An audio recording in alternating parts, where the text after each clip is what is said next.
Hello everyone, welcome back to my channel, River and Rune. This is Gabriel Miranda, and I'm back to do your rune forecast for the week ahead. So in last week's video, I know I had mentioned Odin, the All-Father in Norse traditions, and he is the deity that is associated most with the runes. And I wanted to talk a little bit more about him, a little bit more about what he represents, and the connections of the archetype of his archetype and the story around him and how they relate to the runes. And then we'll get into the rune reading. So Odin is a very interesting deity. He is considered the All-Father, father of humankind, father of the gods, and he has a very similar role in the sense of, in Greek traditions, as well as Zeus is also considered the father of the gods. So Odin in that way has a very similar social standing amongst the gods, and his personality is very interesting. He is both the god of poetry, of the word, of hospitality, of travel, as well as the god of war, of battle frenzy, of madness, of lunacy. There's a certain element to him that embodies the dichotomies of the human experience. And I find that very fitting, especially considering that he represents the All-Father, the one who is the father of the gods, the father of the archetypical energies that are present in our lives. And especially as, if I put it into a social context, he represents the dualities that humans can have as well. We as people, with our range of emotional expression, can go from the beauties that we can create in art up until the chaos that we can wreak havoc over. So I enjoy that he's the god that connects to the runes most, and his story is very interesting about how he came to find the runes. So in this book, Taking Up the Runes, a really fun book by Diana Paxson, there's, in the beginning introduction, she talks about the history of the runes, how they came to pass, and I enjoy the academic nature of the text. She does reference at one point the Havmal, which is the sayings of the High One. It's an old Icelandic text, an old Icelandic poem, that discusses a lot of Odin's story. And so I'll read this to you now to give you a sense of what happened and how Odin came to come across the runes. So the I in this excerpt is Odin. I know I was hanged on the windy tree for 9 full nights, stabbed by a spear, offered to Odin, sworn by myself to myself, upon that tree that no man knows from what roots it rises. No bread did they bear to me, nor horn handed. Into the deep I gazed. I took up the runes, took them up, screaming, then fell back again. Haunting words, and I love it. The reason why I enjoyed so much is because he's one of the few deities, especially in, across mythological traditions, that came to die as a god, as an immortal, and allowed himself, his soul, to drip for 9 days from his position as the hanged one, the hanged man, which connects to the tarot as well. We can get into that another day. And as his soul dripped into the well, Mimir's well, which is the well of the wise one, he found at the bottom the stones, these runes. And these runes then he came to understand them, as the story goes, or as a lot of the oral traditions around the story goes, that he understood them as the fabric that weaves the universe together. It's within the runes that you have that incantation, you have that spell binding, you have the weird, the strings of fate that we talked about last week. So I'm also going to do another introductory video about a brief history of the runes. I'll talk more about Odin, I'll talk more about his involvement with the runes, what that represents as an archetype, what that represents as an allegory to the human experience, and how it relates to language and my own personal thoughts and my processes. But I want to get straight to the runes after that nice little intro.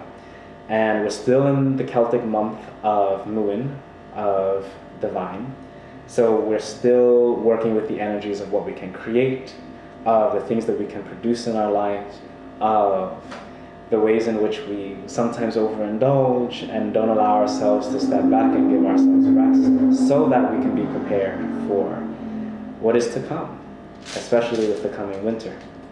So we'll get straight to the runes. And I hope you guys have had a pretty good week, and I hope last week's reading was very beneficial for you guys. It certainly was for me. So let me just take a moment here to enter into the energies and see what we got.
Okay, so we have some very interesting energies.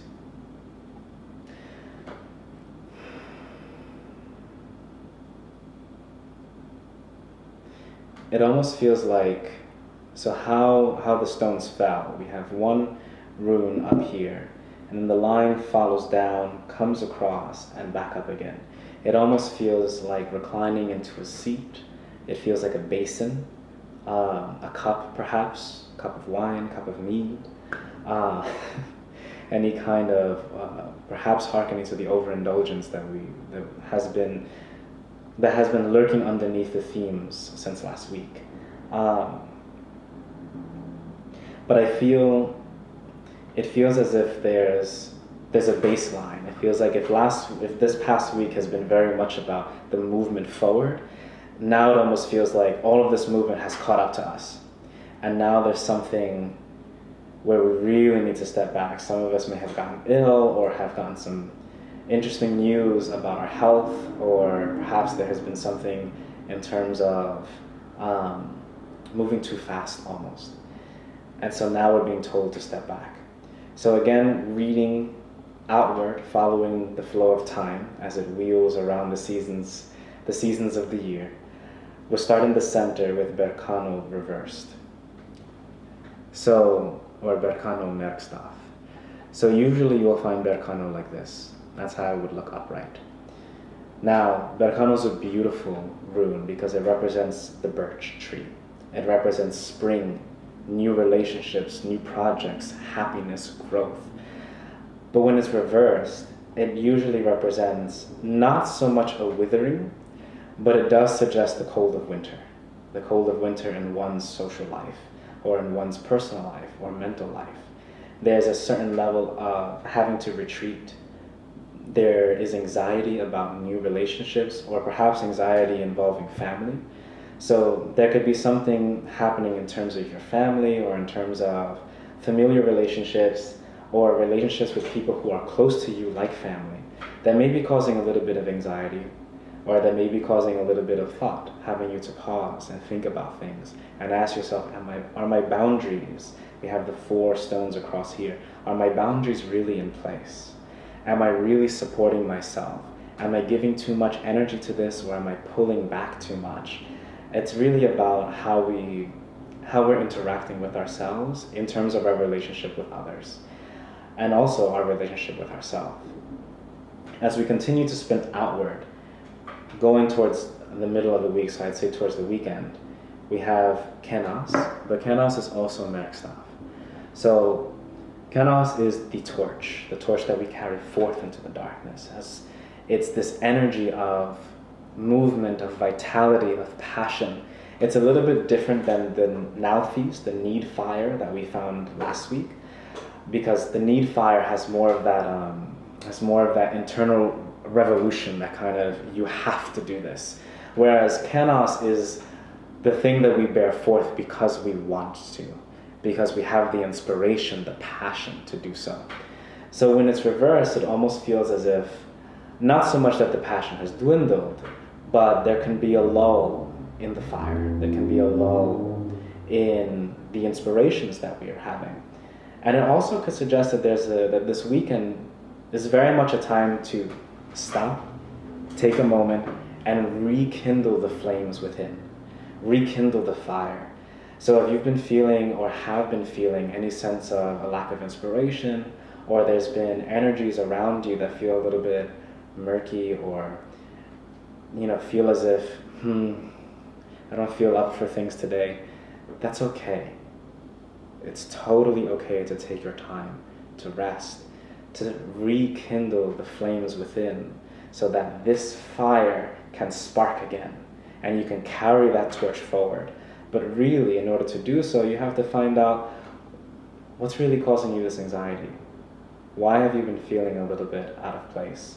Or perhaps, in what ways has winter come and you have not responded to the call of winter? What I mean by that is every season has its time. So just as this week has been very power forward, this past week, this week coming is about resting. Even the earth needs rest, hence why winter comes.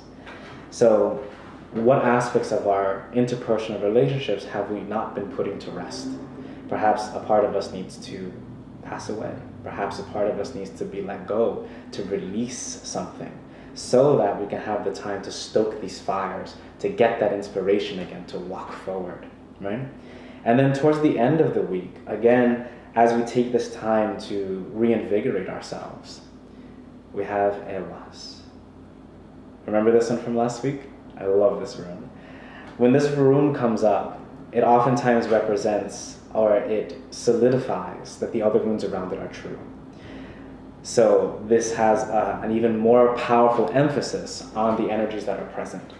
Now with Ewas, towards the end of the week, this rune suggests that there's that transition, that transformation, as if we once had that, I would say, slightly doused flames that have gone to a slow ember in our souls. And now we've awakened them. We've taken the time to rest, to awaken them, and find our way through the forest, to burn something bright in the middle of the winter, and to find that energy, to find that release, that transition, that transformation, and to really reinstate those connections with other people, reinstate our connection with ourselves, reinvigorate those connections, reinvigorate those boundaries, healthy boundaries, of course, allowing ourselves to be vulnerable in ways that are beneficial to us, in ways that are supportive of our emotional and spiritual health, and also our physical health. So a lot of this energy feels to me as if this week is going to be very, very interesting. We have this very heavy slowdown, or perhaps this stumble of us feeling a little sick, a little under the weather, a little something that's causing us to stop, to slow down, to take a moment, to rekindle those energies, so you can have that inspiration again, so you can carry that torch forward, so that we can enter into that space of transformation, enter into that space where next week we'll have a lot more of that vitality, a lot more of feelings of harmony and equilibrium, which would be really nice to have, especially in terms of the somewhat rougher trials that we have ahead in the next couple days. And again, I don't like to use too heavy of a language, but it's more about being conscious of yourself, conscious of how things feel. So, that's the rune reading for this week. I hope that it has been very beneficial to you as much as it has been very beneficial to me. and I'm watching the twilight, I'm watching the sunset now, and it just really reminds me of the takeaway for this reading. It very much reminds me of the sunset, of twilight, of this energy where it's time from this past week that has been a lot of movement forward. It's time to take that break, to relax, to let go of the reins a bit and let the night come. And then next week we'll have more of that fun transformation energy, which is going to be good. So I hope this reading has served you guys. It has certainly been fun for me, and I've been really enjoying putting this time aside to have these rune readings. And of course, please subscribe to my channel to get the weekly rune readings that come out every week. And I hope to see you guys soon, and have a wonderful week. Enjoy the rest of your evening. Whenever you have gotten the chance to view this video, enjoy the rest of the time ahead of you, and I hope to see you guys next week. Okay? Have a great day, everyone. Bye.